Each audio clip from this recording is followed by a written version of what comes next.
riwayatnya dia, demi Allah panjangkan umurku sampai aku melihat dengan mata kepalaku bagaimana istana-istana Babilonia ada di tangan kaum muslimin. Jadi apa yang disampaikan oleh Rasul pada awal dia masuk Islam terbukti bahwa kekayaan Islam itu sampai ke Babilonia.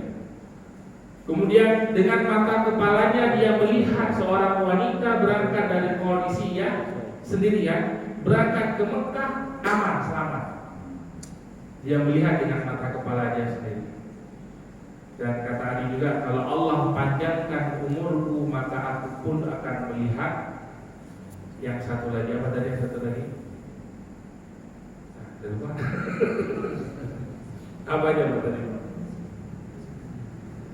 Peperangan perempuan aman ya. Terus karena orang miskin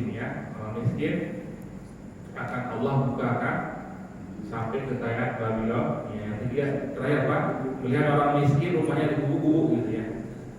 Artinya nanti ada masa zamannya. Itu kan tadi belum lihat. Mungkin nggak tuh masanya kapan itu? Ya bisa saja ketika masa-masa akhir zaman kan.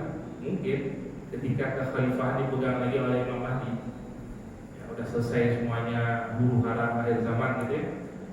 Beberapa tahun dipegang oleh Imam Mahdi, semuanya di bawah ketentraman. Baru setelahnya nanti hancur. Nah, maka itu kisah dari Adi bin Hatim. Artinya Allah panjangkan umurnya sampai melihat dua kejadian apa yang disampaikan oleh Rasul ketika di awal masuk Islam. Kemudian suku berikutnya suku Sa'ad bin Bakar. Suku Sa'ad bin Bakar.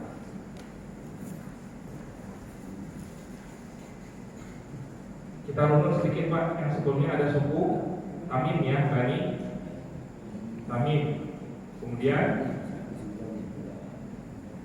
suku Hanifah yang Musailamah. Kemudian suku Toi ini Adi. Kemudian suku Sa'ad bin Bakar.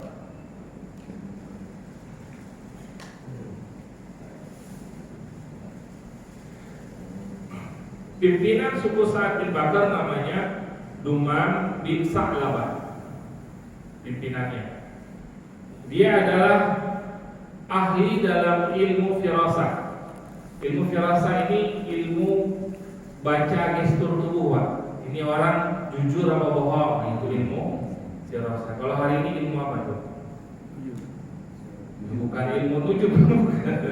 Jadi kalau lihat, nah, kamu bohong. Membaca, jadi bisa baca gestur gitu Pak ya, bisa gestur mata, dari mulut, dari intonasi suara, dari apa lagi, gerak tubuhnya. Itu ternyata ada ilmunya Pak. Kalau dipelajari bisa Pak.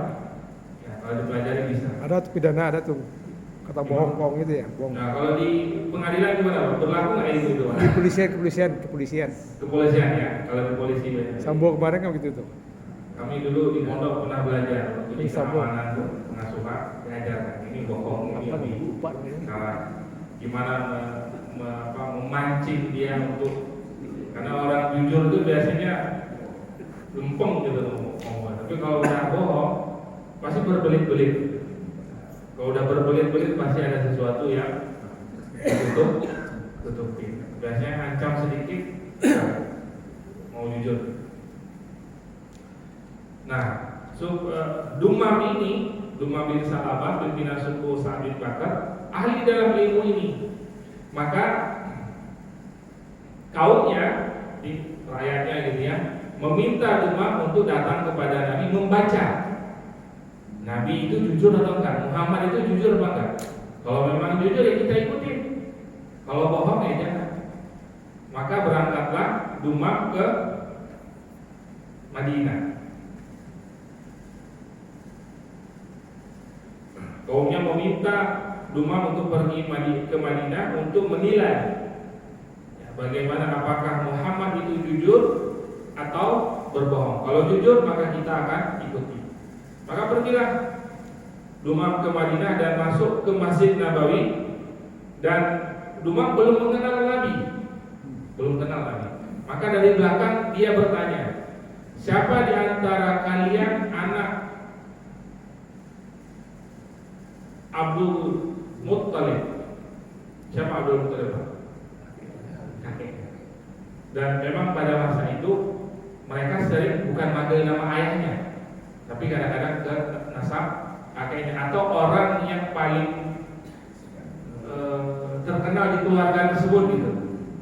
Kalau di keluarga Nabi kan yang paling ininya kan kakeknya ya, Abdul Muttalib. Siapa di antara kalian anak Abdul Muttalib? Saya, kata Nabi. Nabi pada saat itu kebiasaan Nabi kalau di masjid, kalau lagi santai Pak, beliau ngobrol dengan sahabat, kadang-kadang duduk atau kadang-kadang beliau sambil baring. Apa bilangnya? Yang raja-raja itu sambil dagu begini, sambil rebahan gitu. Kalau santai Pak ya, ingat santai Pak. Ketika santai beliau begitu ya, duduknya. Apa sambil rebahan gitu, tapi dagu beliau ditopang gini, ngobrol dengan sahabat. Pada saat itu Nabi masih posisi seperti itu. Ya, saya anak Abdul Muttalib. Kemudian Dumam bertanya, oh berarti engkau Muhammad? Ya, aku Muhammad. Aku ingin bertanya kepadamu terang-terangan, mohon jangan tersinggung. Nah ini kan caranya orang firasat. Orang punya ilmu ini akan bertanya sejujur-jujurnya, atau mungkin akan apa namanya? Jadi sebelum bertanya udah nyampaikan Tuhan, tolong jangan tersinggung. Kata Nabi, silakan bertanya. Dumam, pertanyaan pertama tanya Dumam, siapa yang menciptakan dan meninggikan langit? Nabi jawab, Allah. Kemudian dia bertanya lagi, siapa yang menghamparkan bumi? Nabi jawab, Allah. Kemudian dia tanya lagi, siapa yang menancapkan gunung-gunung di muka bumi ini? Allah. Kemudian kan ada 3 pertanyaan Pak. Kemudian Dumam bertanya pertanyaan berikutnya dengan mengawali, aku bertanya padamu wahai Muhammad atas nama Allah yang menciptakan langit yang tinggi, yang menghamparkan bumi, dan yang menciptakan gunung-gunung. Maka mendapatkan pertanyaan diawali dengan kalimat tersebut yang awalnya Nabi dari baring, Nabi langsung duduk Pak. Nah, ini nanti pertanyaan serius. Kalau tadi masih santai, ya gampang kan tadi. Allah, pendek-pendek. Tapi ketika Dumam mengawali pertanyaannya, demi Allah yang telah meninggikan langit, yang menghampaskan bumi dan menciptakan gunung-gunung, aku ingin bertanya padamu wahai Muhammad. Nabi langsung duduk. Wah, ini pertanyaan serius. Apakah Allah yang telah mengutusmu kepada kami? Tanya Dumam. Ya, Allah yang telah mengutusku. Kemudian Umar bertanya lagi, demi Allah yang telah menciptakan langit, yang telah menghempaskan bumi, yang telah menciptakan gunung-gunung.